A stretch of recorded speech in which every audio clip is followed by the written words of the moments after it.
हरे कृष्णा। तो आप सब भक्तों का आज के इस अध्ययन सत्र में हार्दिक स्वागत है और सबसे पहले मैं आप सब भक्तों को धन्यवाद देना चाहता हूँ कि हम इतने समय से आपकी सेवा नहीं कर पाए। तो आपने हमें इतना पेशेंटली टॉलरेट किया और अच्छी बात ये है कि जो भक्त हमारे टीम में से बीमार हुए थे, मैं खुद भी, तो हम कोविड से अभी रिकवर ऑलमोस्ट कर गए हैं और इसीलिए आप सबकी सेवा में फिर से पुनः तत्पर हैं। और सबसे पहले एक और चीज़ हम सब भक्तों के लिए प्रार्थना करते हैं कि आप सब सुरक्षित रहें, भगवान की कृपा आप सब पे बनी रहे, सबका स्वास्थ्य ठीक रहे। एक बार हरे कृष्ण महामंत्र बोलकर, हरे कृष्णा कृष्णा कृष्णा हरे हरे, हरे राम राम राम हरे हरे। तो हमने पिछला अध्याय का अध्ययन सत्र नहीं कर पाए थे, तो हम एक छोटा-सा आज एक रिकैप करेंगे अध्याय 51 का और उसके बाद हम आज अध्याय 52 के अध्ययन सत्र को प्रारंभ करेंगे। तो आइए प्रारंभ करते हैं इस अध्ययन सत्र को इस प्रार्थना से।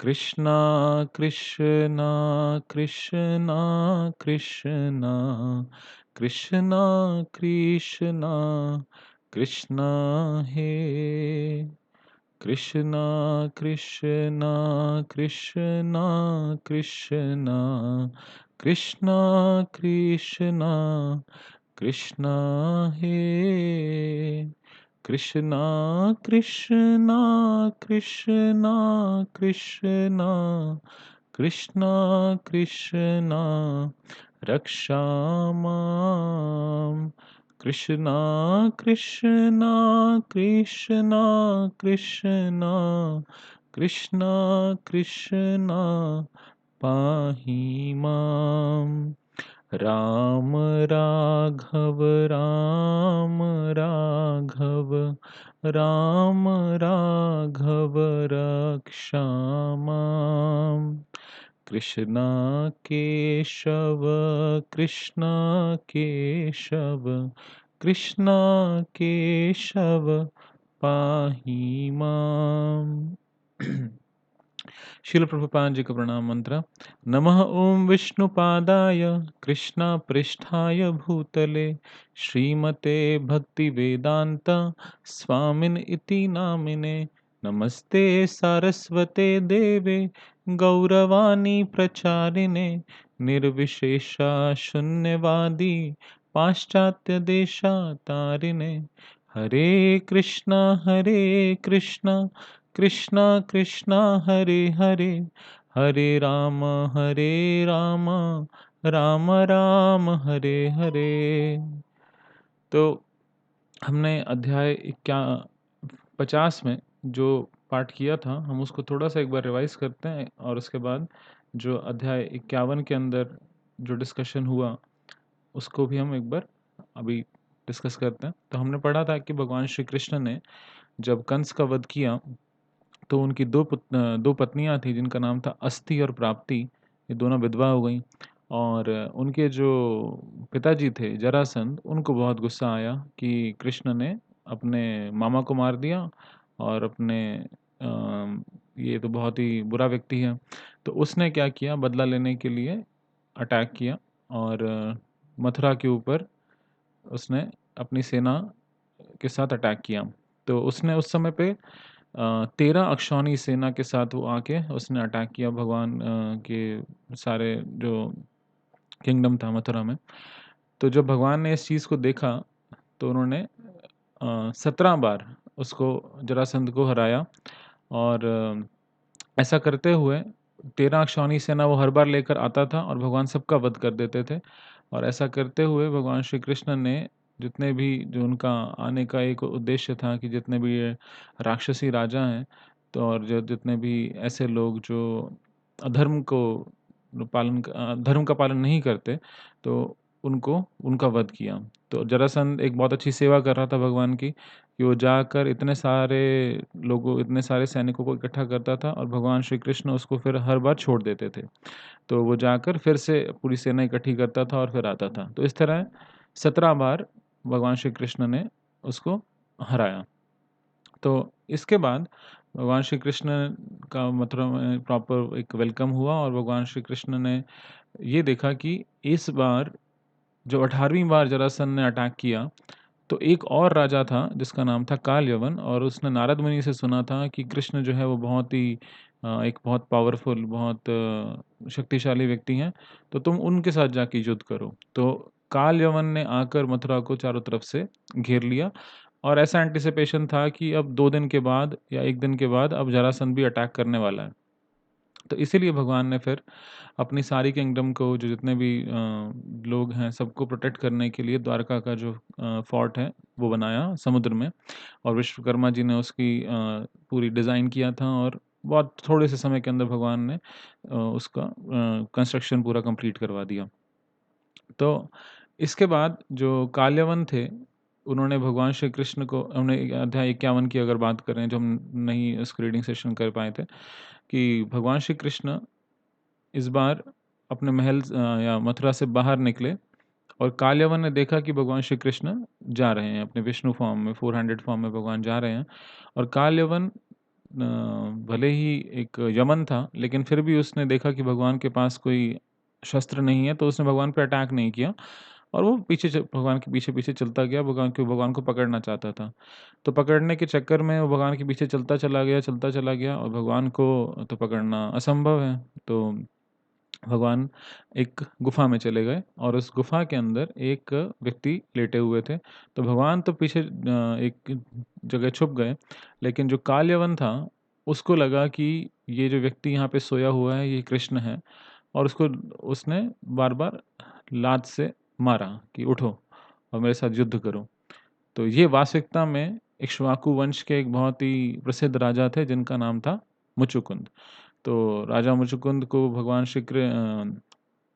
कार्तिकेय जी ने ये वरदान दिया था कि आप रेस्ट करो, और अगर कोई भी आपको डिस्टर्ब करेगा, तो आप जैसे ही उसे देखोगे तो व्यक्ति भस्म हो जाएगा। तो इस बात पे उन्होंने, जैसे ही ये जो वरदान उनको प्राप्त था, तो काल्यवन को जैसे उन्होंने देखा, तो ये काल्यवन भस्म हो गए। और फिर भगवान श्री कृष्ण उनके समक्ष आए, और उन्होंने भगवान से फिर वो समझ गए कि ये कोई बहुत ही विशेष व्यक्ति हैं, मुझको समझ गए। तो उन्होंने फिर भगवान से प्रार्थना की, पहले अपना इंट्रोडक्शन दिया कि मैं इक्ष्वाकु वंश से हूँ, मेरे पिताजी का नाम मांधाता था, मैं उनके वंश से हूँ।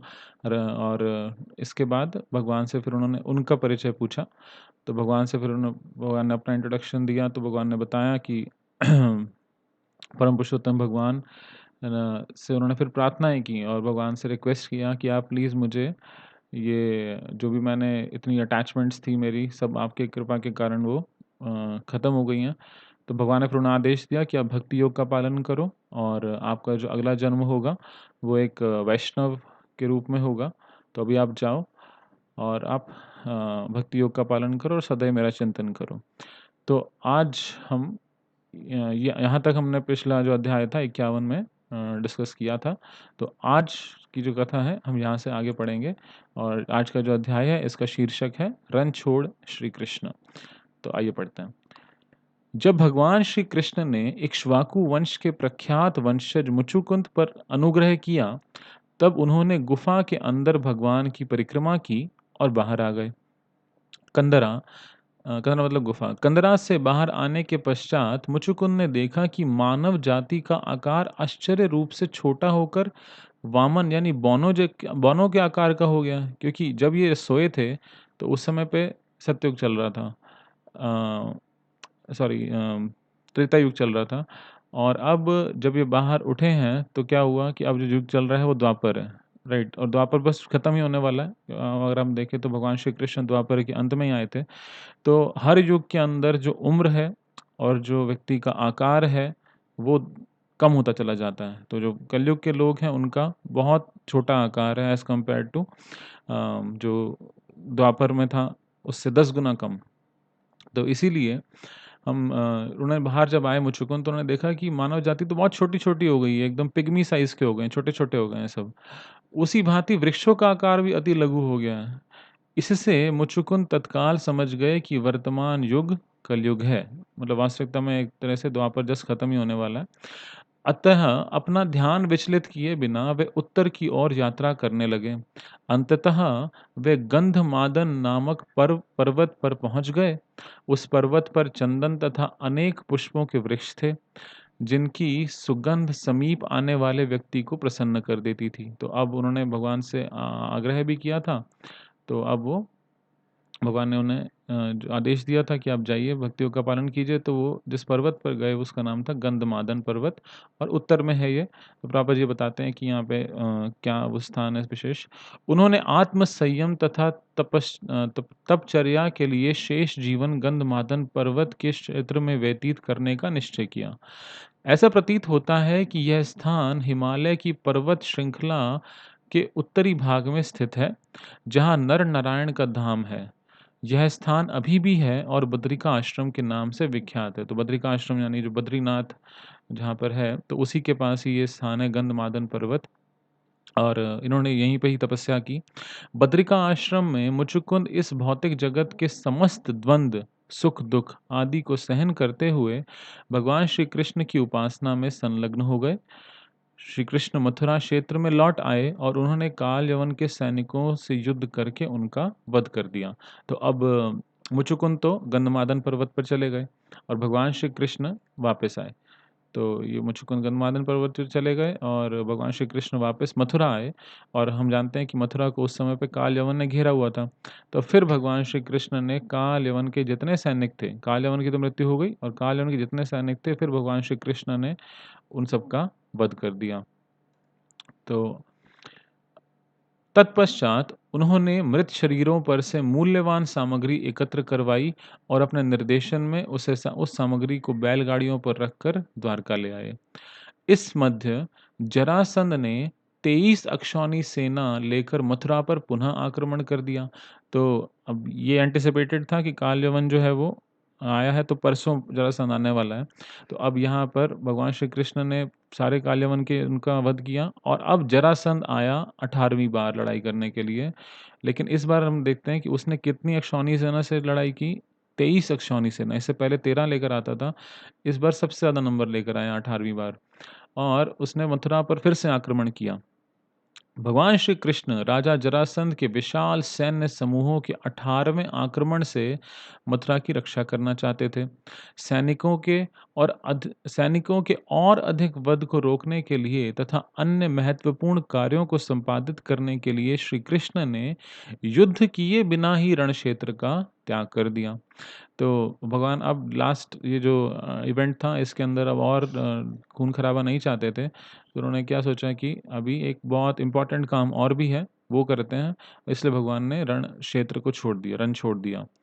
वास्तव में वे तनिक भी भयभीत नहीं थे, किंतु उन्होंने जरासंध की विशाल सेना तथा शक्ति से भयभीत एक साधारण मानव होने का अभिनय किया। बिना कोई शस्त्र लिए उन्होंने रण क्षेत्र त्याग दिया। यद्यपि उनके चरण कमल दल की भांति कोमल थे, तथापि वे बहुत दूर तक पैदल ही चलते गए।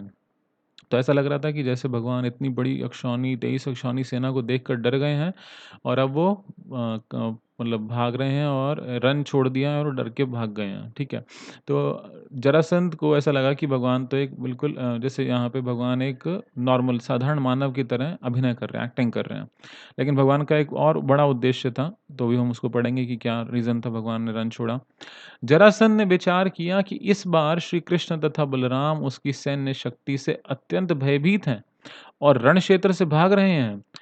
उसने अपने समस्त रथों, अश्वों तथा सैन्य सहित उनका पीछा करना प्रारंभ किया। तो अब उसको पहली बार ये कॉन्फिडेंस आया कि देखो ये मेरे से डर गए, क्योंकि अभी तक तो हर बार वो अकेला वापस जाता था, और पता नहीं कौन से मोटिवेशनल स्पीकर की वो सुनता था कि हर बार 17 बार उसकी सारी सेना खत्म हो जाती थी, फिर भी आ जाता था वापस लौट के। तो इस वजह से लगा कि मेरी सेना शायद बहुत बड़ी है, 23 अक्षौनी सेना लेके आया हूँ, तो लोग डर गए हैं मुझसे।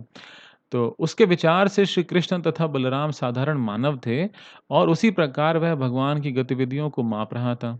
श्री कृष्ण को रणछोड़ भी कहा जाता है, जिसका अर्थ है वह व्यक्ति जिसने रण क्षेत्र छोड़ दिया हो।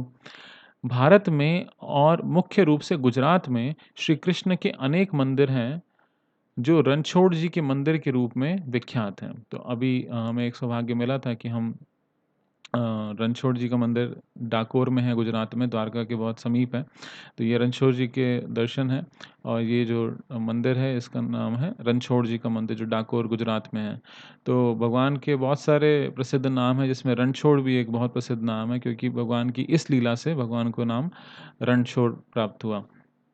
तो साधारणतया यदि कोई राजा युद्ध किए बिना रण क्षेत्र छोड़ देता है तो उसे कायर कहते हैं, किंतु श्री कृष्ण युद्ध के बिना रण क्षेत्र छोड़ने की यह लीला करते हैं, तब भक्त उनकी उपासना करते हैं। तो नॉर्मल व्यक्ति अगर रण छोड़ दे तो उसे लोग कायर कहते हैं, लेकिन भगवान श्री कृष्ण जब ऐसी लीला करते हैं तो हम उस उनकी उपासना करते हैं उस रूप में।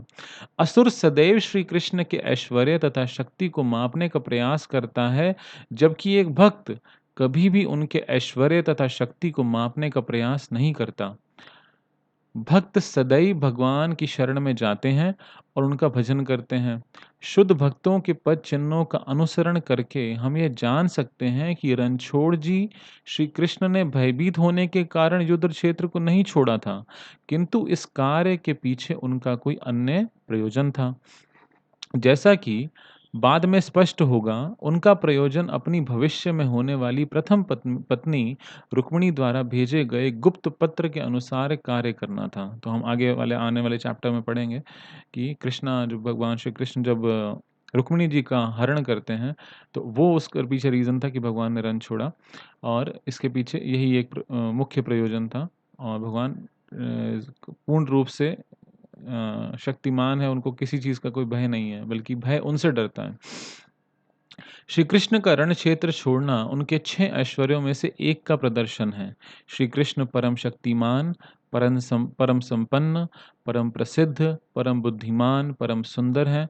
उसी भांति वे परम वैराग्यवान भी हैं, यानी रेनंसिएशन, जो भगवान के अंदर वैराग्य का जो ऑपुलेंस है या ऐश्वर्य है, भगवान उसको प्रदर्शित करते हैं।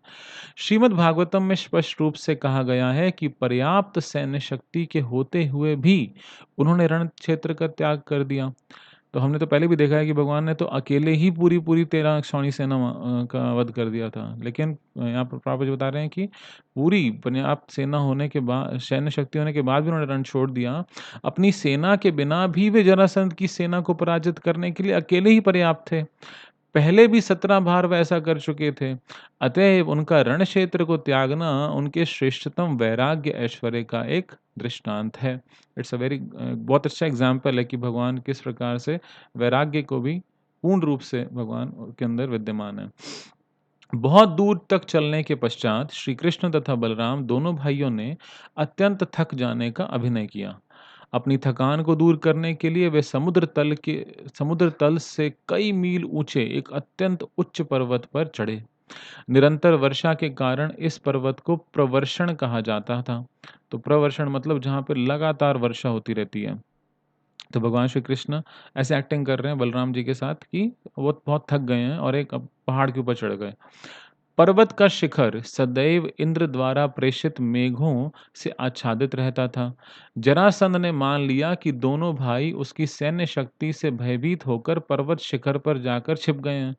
तो जरासंध पीछे-पीछे आ ही रहा था अपनी पूरी सेना के साथ, तो उसको लगा कि ये डर के मारे अब इस पर्वत के शिखर पे चढ़ गए हैं, तो उसने वहाँ पर फिर उनको ढूँढना प्रयास किया। पहले तो उसने बहुत समय तक श्री कृष्ण व बलराम को ढूँढने का प्रयास किया, किंतु जब वह असफल रहा, तब उसने पर्वत के शिखर के चारों ओर आग लगाकर उनका वध करने का निश्चय किया। उसने शिखर के चारों ओर तेल डालकर आग लगा दी। जब अग्नि अधिक फैली तब श्री कृष्ण और बलराम पर्वत शिखर से 88 मील नीचे धरती पर कूद गए।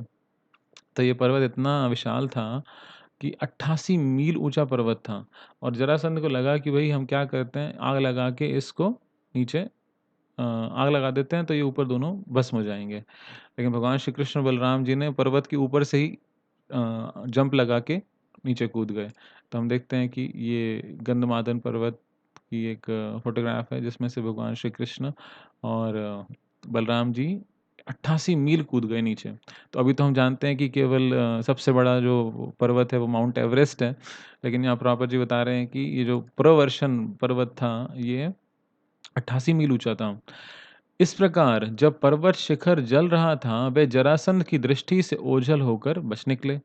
अब जरासंध ने निष्कर्ष निकाला कि दोनों भाई भस्म हो गए और आगे युद्ध करने की आवश्यकता नहीं रही। तो जरासंध को लगा कि चलो दोनों भाइयों को हमने वध कर दिया और अब हम युद्ध जीत गए, तो चलो अब घर चलते हैं।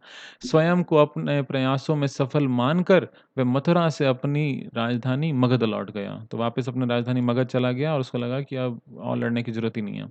धीरे-धीरे श्री कृष्ण और बलराम जी चारों ओर सागर से घिरी हुई द्वारकापुरी पहुँच गए। तो भगवान श्री कृष्ण फिर द्वारका चले गए, जो उनके सारे रिलेटिव्स तो सेफ ही थे द्वारका में।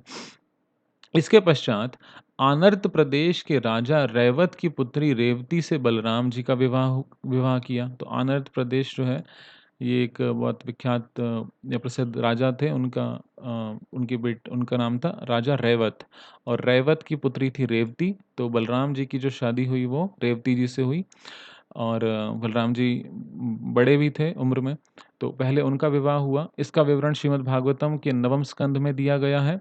श्री बलदेव के विवाह के उपरांत श्री कृष्ण ने रुक्मिणी से विवाह किया। रुक्मिणी विदर्भ प्रदेश के शासक राजा भीष्मक की पुत्री थी। जिस प्रकार कृष्ण श्री भगवान वासुदेव हैं, उसी प्रकार रुक्मिणी महालक्ष्मी हैं।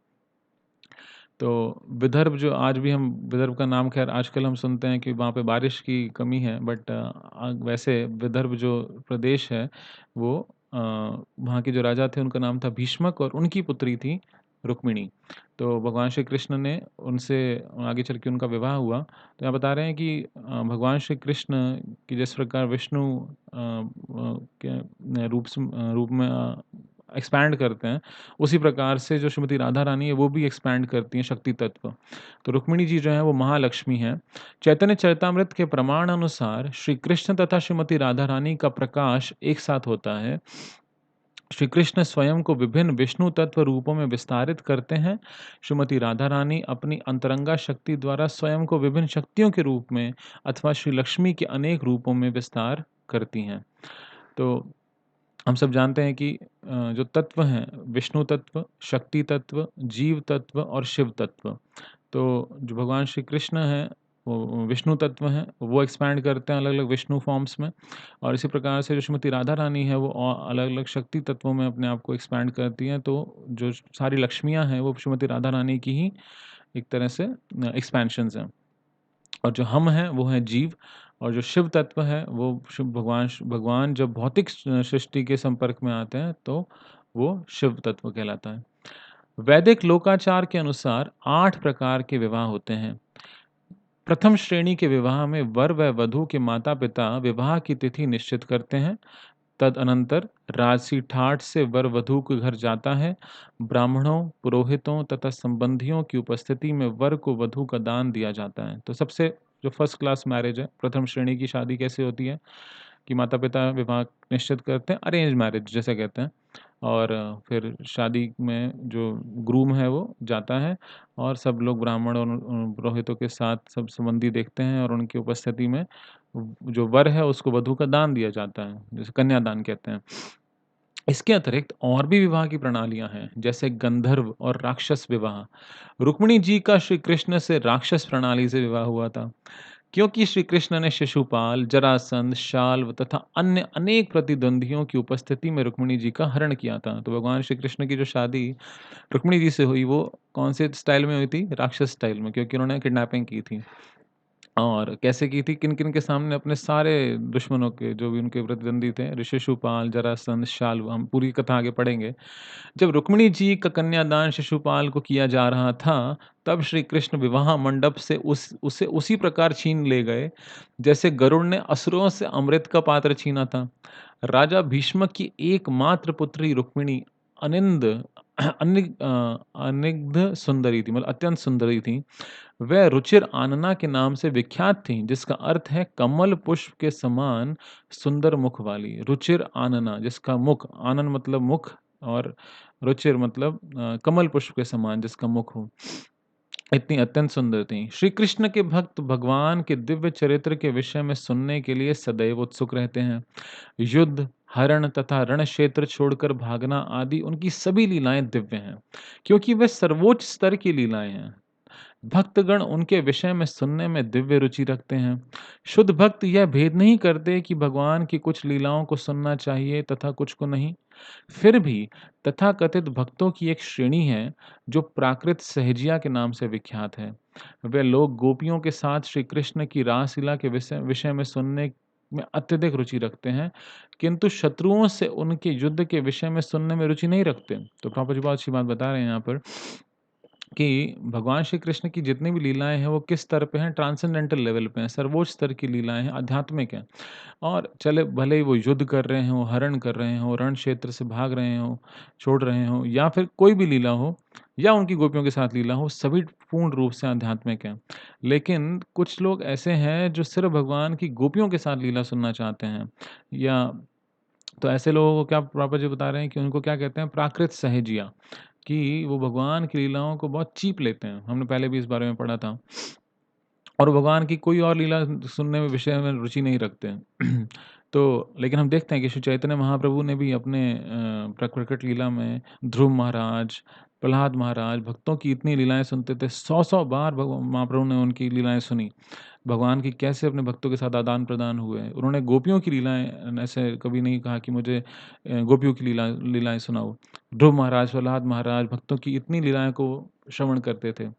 तो हम देखते हैं कि ये जो कॉन्सेप्ट है जो प्राकृत सहजियों का कि हम केवल गोपियों के साथ भगवान की रासलीला का श्रवण करेंगे बस 10वां 10वां कैंटो 10वें स्कंद के अंदर जो है बस हम वही सुनते हैं या फिर भगवान की जो रासलीला का जो चैप्टर है केवल उसी को ही पढ़ेंगे। तो ये प्रभुपाद जी बहुत क्लियरली समझा रहे हैं कि इनके अंदर कोई अंतर नहीं है। पूर्ण रूप से ट्रांसेंडेंटल हैं। वह ये नहीं जानते, जो सहजियाँ हैं, वह ये नहीं जानते कि उनकी युद्ध संबंधी लीलाएँ तथा गोपियों के साथ उनकी प्रेमपूर्ण लीलाएँ दोनों ही समान रूप से दिव्य हैं, क्योंकि दोनों ही प्रकार की लीलाएँ अद्वय यानी परम स्तर की हैं। टॉप मोस्ट प्लेटफ़ॉर्म पे हैं। तो शुद्ध भक्त श्रीमद् भागवतम में वर्णित श्री कृष्ण की लीलाओं का रसास्वादन विनम्र श्रवण द्वारा करते हैं। वे लीलामृत की एक बूंद को भी अस्वीकार नहीं करते। तो रुक्मिणी के साथ श्री कृष्ण के विवाह की कथा का वर्णन इस प्रकार किया गया है। तो अब रुक्मिणी जी के साथ जो भगवान की शादी हुई तो उसका इस प्रकार अब वर्णन है। विदर्भ के राजा महाराज भीष्मक एक अत्यंत योग्य तथा भक्त सम्राट थे।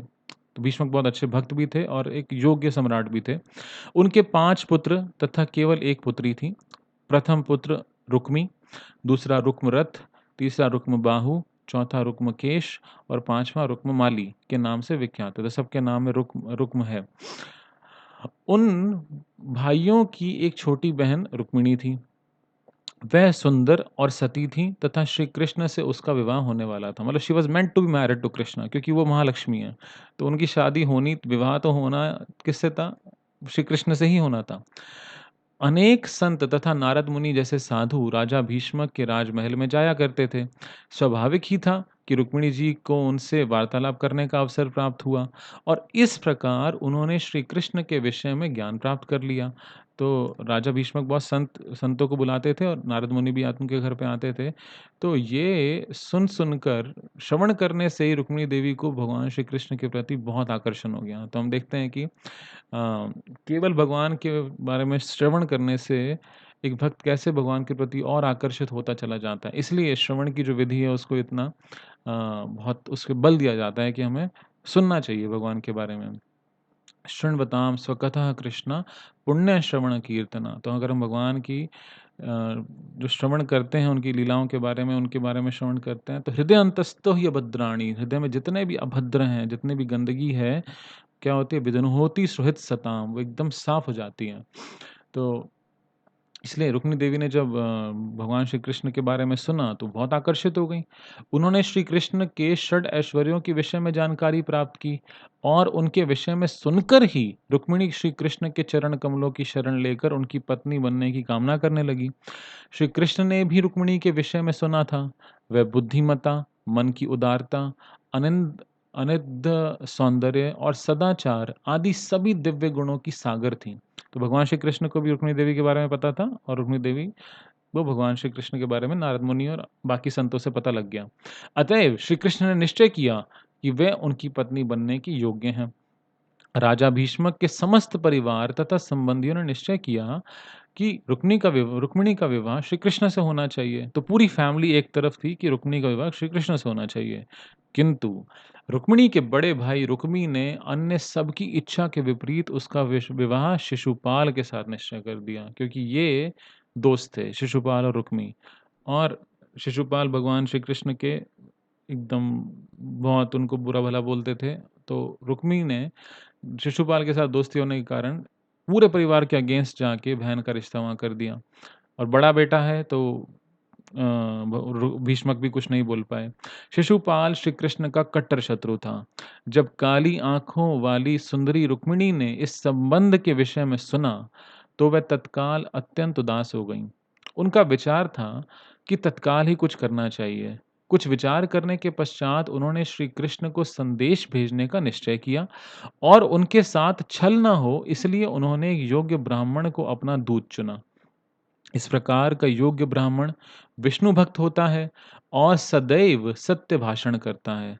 तो रुक्मिणी देवी ने अब डिसाइड किया कि ये तो सेटलमेंट, चलो रुक्मी ने, मेरे भाई ने जो भी कर दिया, लेकिन अब मुझे कुछ करना पड़ेगा। तो मैं क्या मेरे साथ कोई धोखा ना हो, तो मैं किसी को भेजूँ और पता लगे कि मेरा लेटर जो है वो लीक हो गया। तो इसीलिए उन्होंने क्या सोचा कि एक योग्य ब्राह्मण को मैं बुलाती हूँ और वो हमेशा सत्य बोलेगा। तो ब्राह्मण को अविलंब द्वारका भेज दिया गया और उनको एक प्रॉपर लेटर के साथ द्वारका भेजा भगवान श्री कृष्ण को अपना संदेश देने के लिए। द्वारका के मुख्य द्वार पर पहुंचकर ब्राह्मण ने द्वारपाल को अपने आने की जानकारी दी। द्वारपाल उसे उस स्थान पर ले गया जहां श्री कृष्ण एक स्वर्ण सिंहासन पर आसीन थे। चूंकि ब्राह्मण को रुक्मिणी जी का दूत होने का अवसर मिला था, अतएव उसे समस्त कारणों के मूल कारण भगवान श्री कृष्ण के दर्शन का सौभाग्य प्राप्त हुआ। क्योंकि उस ब्राह्मण को रुक्मिणी जी का संग मिला, इसलिए उसको भगवान श्री कृष्ण का भी संग प्राप्त हुआ। ब्राह्मण तो समाज के विभागों का गुरु होता है। ब्राह्मणों को किस प्रकार आदर करना चाहिए, ये वैदिक शिष्टाचार सिखाने के लिए भगवान श्री कृष्ण तत्काल उठ खड़े हुए और उस ब्राह्मण को अपना सिंहासन दिया। जब ब्राह्मण स्वर्ण सिंहासन पर आसीन हो गया, तब भगवान श्री कृष्ण उसकी उसी प्रकार उपासना करने लगे जिस प्रकार देवता श्री कृष्ण की उपासना करते हैं। इस प्रकार उन्होंने सबको आदेश दिया कि उनके भक्त की उपासना करना उनकी उपासना करने से भी अधिक मूल्यवान है। तो भगवान हमको एक शिष्टाचार सिखा रहे हैं कि जब वो ब्राह्मण आया तो भगवान ने अपना सिंहासन उसको दे दिया कि आप बैठिए। और भगवान इससे क्या सिखाना चाहते हैं कि भगवान की जो तदिया वस्तु है, यानी कि जो भगवान के भक्त हैं, उनकी उपासना भगवान को ज़्यादा अधिक मूल्यवान है उनकी उपासना से। अगर हम भगवान को वास्तविकता में प्रसन्न करना चाहते हैं, तो भगवान इवन अर्जुन को भी ये बात बताते हैं कि जो कहते हैं कि वो मेरे भक्त हैं, वो वास्तविकता में मेरे भक्त नहीं हैं। लेकिन जो कहते हैं कि मेरे भक्तों के भक्त हैं, वो मेरे वास्तविक भक्त हैं। तो आज का जो अध्ययन सत्र है, हम उसको यहीं विराम करते हैं। हम इसके बाद कल फिर यहीं से प्रारंभ करेंगे और आप सब भक्तों का आज के इस अध्ययन सत्र में भाग लेने के लिए हार्दिक धन्यवाद। तो आगे की कथा हम कल पढ़ेंगे। श्रील प्रभुपाद की जय, अनंत कोटि वैष्णव वृंद की जय, निताई गौर प्रेमानंदे, हरि हरि बोल।